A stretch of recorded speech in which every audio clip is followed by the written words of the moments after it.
Hello everyone, thank you for watching my video today. And in this video, we're going to talk about defining vector-valued equations. This is more of a review from Precalc. Differentiating vector-valued functions, and also integrating vector-valued functions. Okay?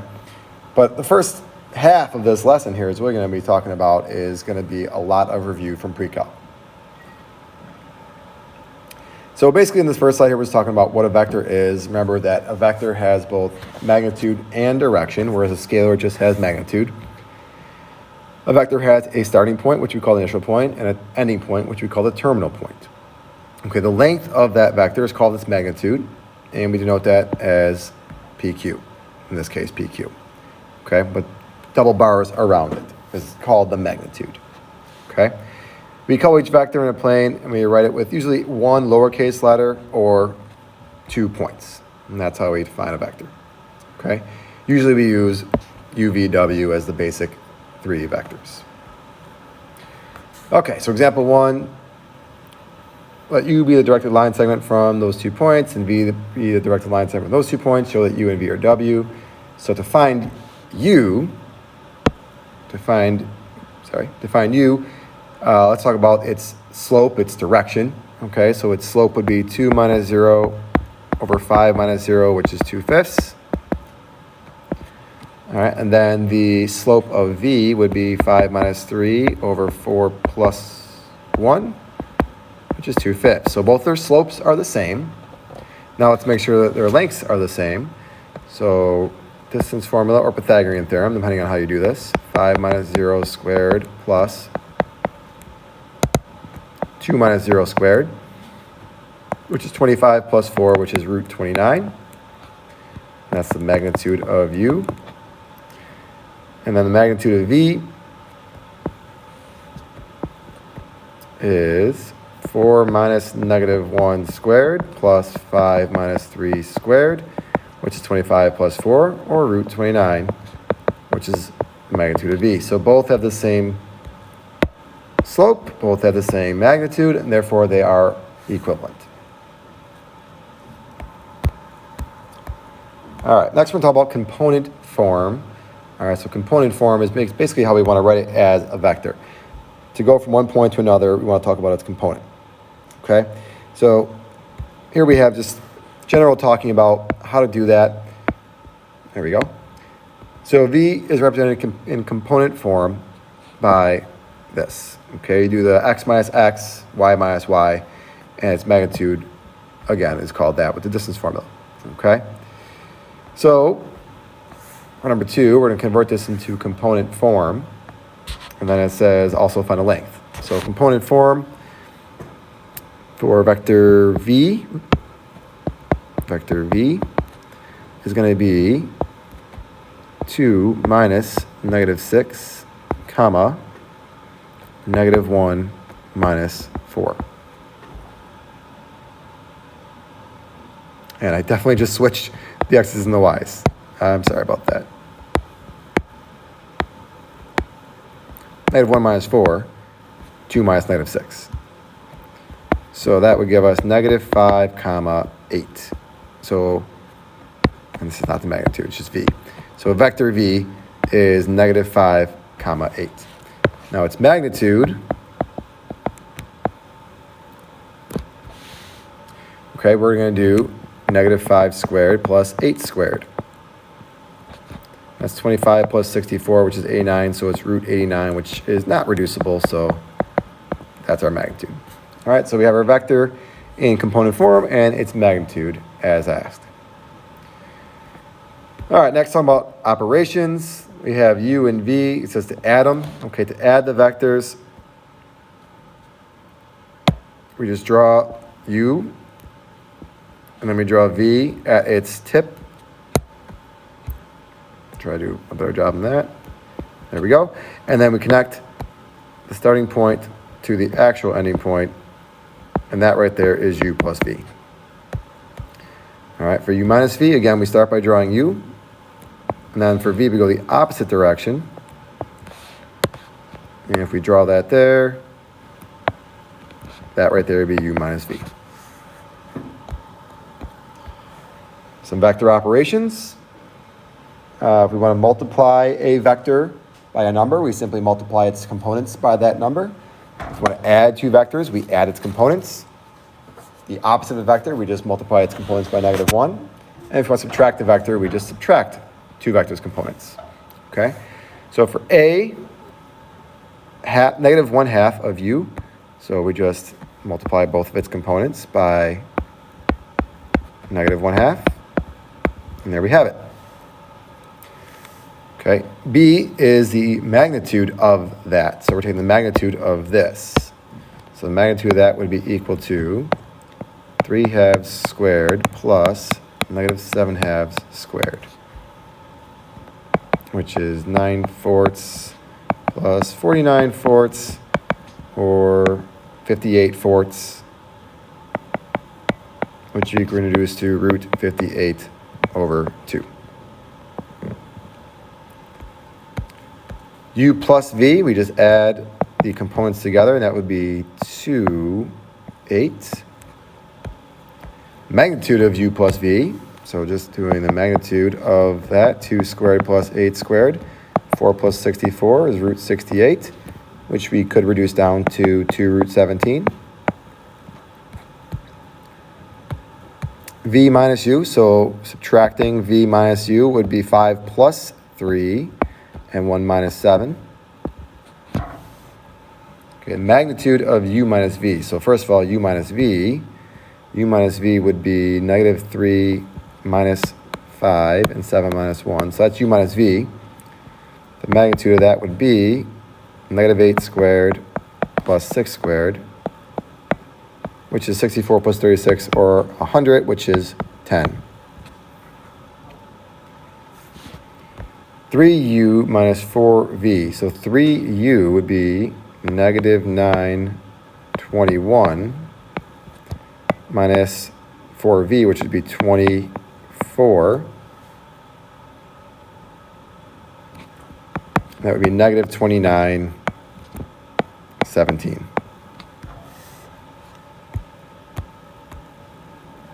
And the magnitude of that, don't be ashamed to pull out a calculator for this one. Add those together, you get root 1130. I'm not even going to pretend I know how to reduce that. We'll just leave it as root 130. It might not reduce for all I know.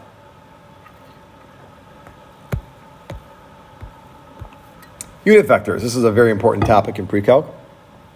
A unit vector has the same direction as the original vector, but only has length 1. We find it by dividing a vector by its magnitude.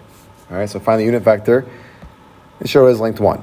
All right, so first of all, its magnitude will be root 49 plus 9, which is root 58. So our unit vector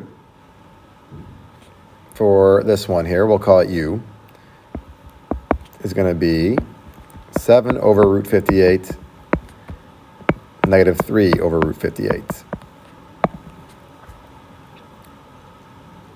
Okay, now showing it that that has magnitude of 1, 7 over root 58 squared plus -3 over root 58 squared is going to equal root 49 over 58 plus 9 over 58, which is 58 over 58, which is root 1, which is 1.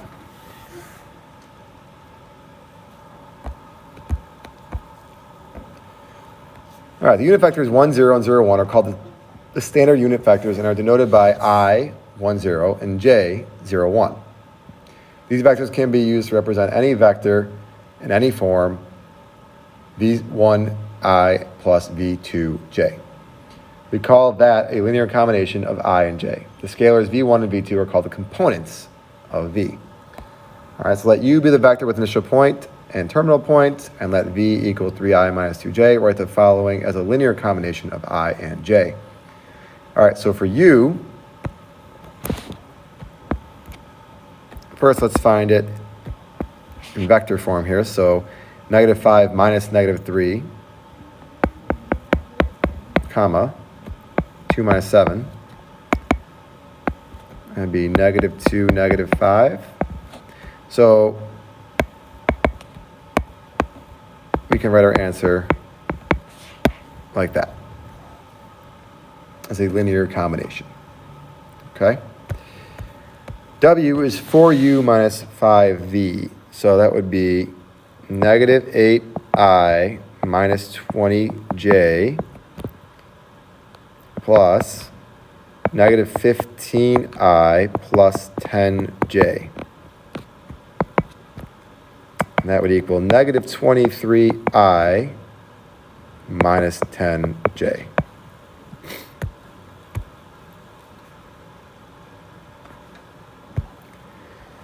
All right, if u is a unit vector such that theta is the angle from the x-axis to u, then the terminal point of u lies in the unit circle and is equal to cosine sine I cosine theta plus j sine theta.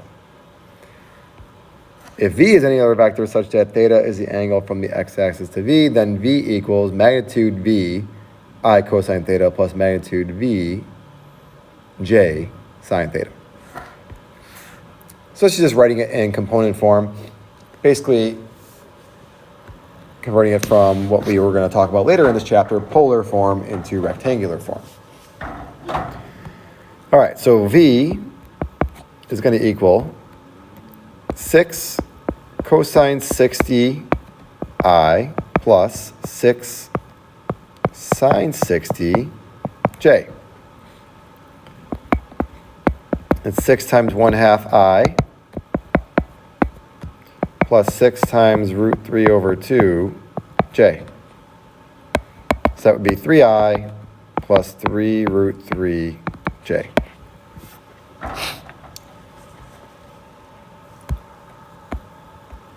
Dot product is another very important topic from Precalc.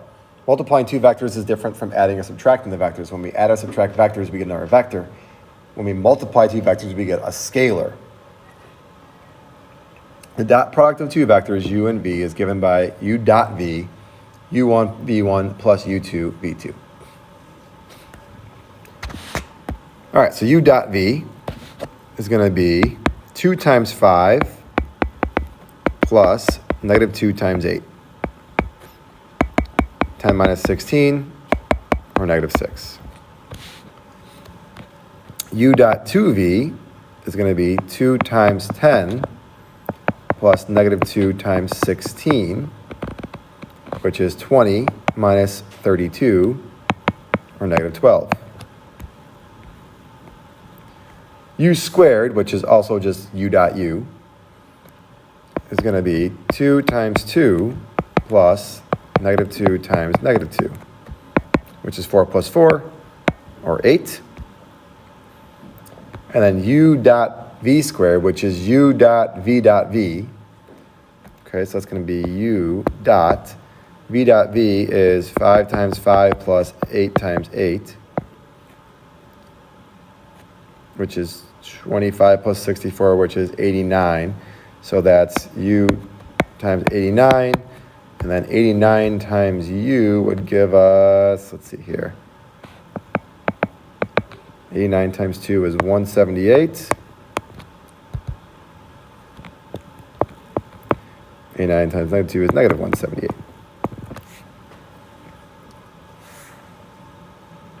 All right, next definition, orthogonal vectors. Orthogonal is a fancy word for perpendicular. Okay, we call it normal a lot in calculus, but they all mean the same thing. Vectors, we usually say the word orthogonal. Lines, perpendicular, and curves are normal. The angle between two vectors is a formula for that. Okay, so typically we use this formula to find the angle between two vectors. If we multiply the denominator over to the other side, we get another way of finding the dot product of two vectors, which is usually not as simple as the first one, but it does work. Okay, dot product. Given u, v, and w, determine the angle between the two vectors and if any of the vectors are orthogonal. So we're going to do cosine of theta equals u dot v, so 3 times 4 plus negative 1 times 3 over magnitude u magnitude v. So magnitude u would be 9 plus 1, which is root 10. Magnitude v would be 16 plus 9, which is root 25, which is 5. So this is going to equal 12 minus 3, which is 9 over 5 root 10. Okay, and then that's theta. So theta is going to equal cosine inverse of that number, which we cannot do without a calculator. If you type in the calculator, you should get approximately 0.965 radians. All right, u dot w. So for u and w, we're going to u dot w, which is 3 times 2/3, which is 2, plus -1 times -8/9, which is 8/9,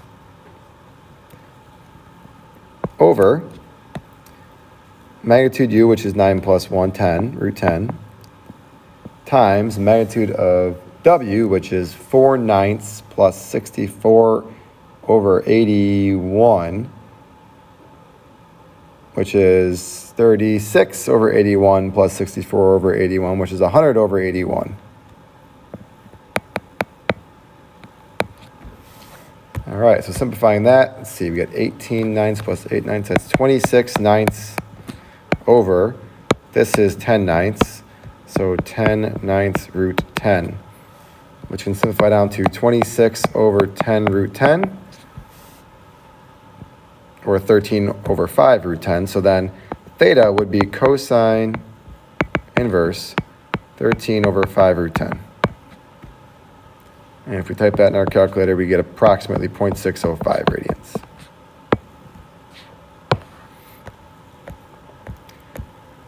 All right, V and W. So cosine of theta equals our dot product here. So 4 times 2/3 would be 8/3. Plus 3 times -8/9 would be -8/3. And we could actually stop there. It doesn't really matter what the denominator says. It could be anything. Ends up being 50 over 9, I think. But again, that doesn't matter because the numerator is going to be 0, right? And if the numerator is 0, that means our cosine of theta equals 0, which means theta equals cosine inverse of 0, which you should know is pi over 2, which means these are orthogonal vectors.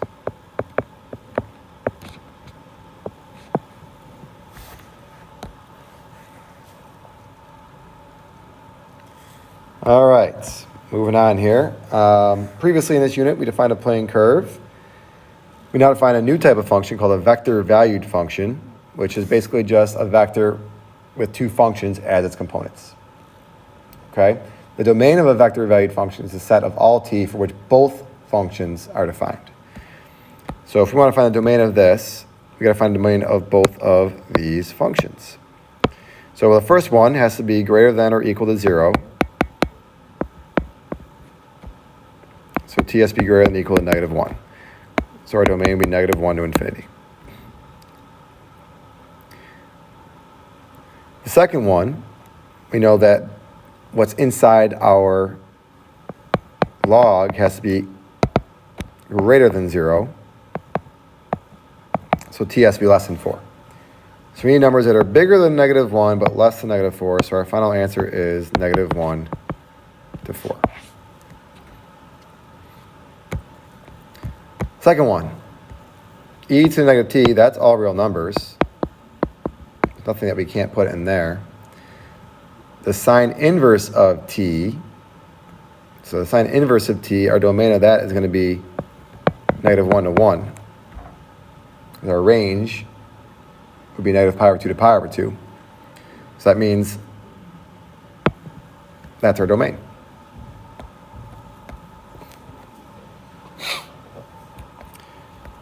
Number 10, graphing vector-valued function. Sketch the vector-valued function r of t equals t minus 5 I minus j.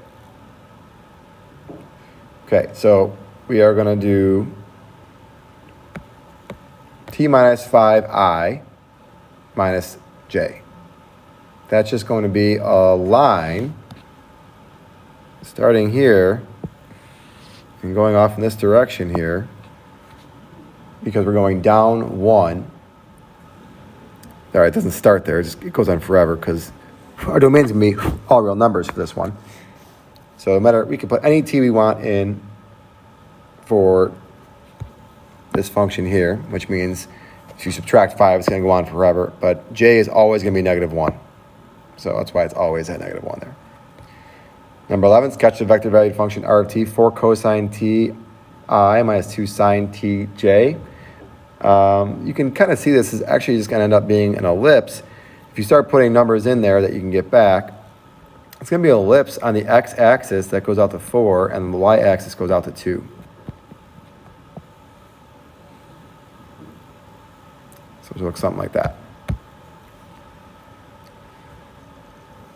Example 14, converting a rectangular equation to a vector valued function. Represent the curve by a vector valued function here. All right, so we're going to let x equal t, and therefore y would equal t cubed minus 2t squared plus 3t minus 1. So then r of t would be ti plus t cubed minus 2t squared plus 3t minus 1j. And that's good enough. That's all we're being asked to do. All right, finally some rules for vector valued functions here. How to add them, we just add their components. Multiply the components by k. Limits, we'll finally get in some calculus here soon. And then how to know if it's continuous or not, okay? Vector valued function r is continuous at a point if its limit equals its y value. All right, so a couple more problems here to try. Operations with vector valued functions. If we're subtracting r1 minus r2, so this minus this, we're just going to subtract its components. So r1 minus r2, I'm going to do a little bit of work in my head here, be negative t squared minus 3I plus negative 6t plus 1j. All right, its magnitude is going to be root negative t squared minus 3 squared plus negative 6t plus 1 squared. All right, and if we multiply it all out, which I'm not going to spend a lot of time doing right now, but if we did multiply it all out, we would get this.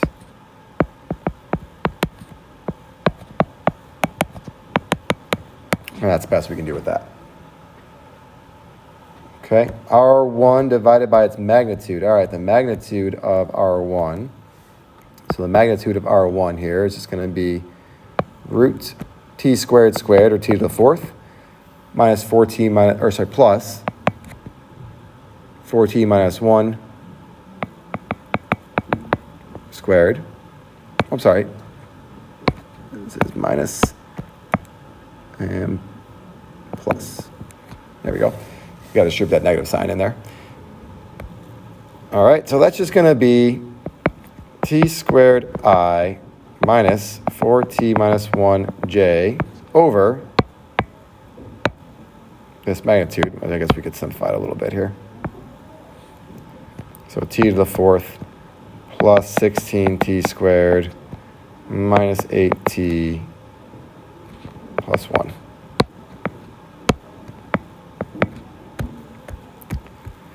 All right, R1 dot R2. So t squared times t squared plus 3 plus negative 4t plus 1 times 2t. And that'll simplify down to t to the fourth minus 5t squared plus 2t.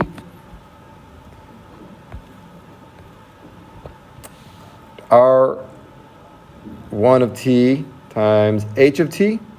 So that's just going to be h of t times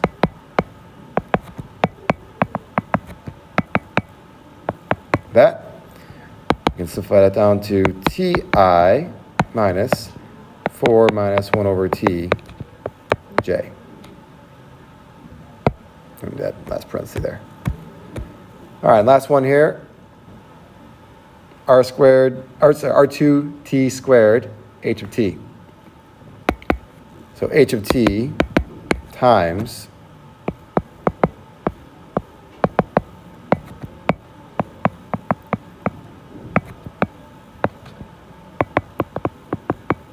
the dot product of R2 of itself. All right, if we simplify that down, which again, that's a lot of algebra there, we should get down to that. All right.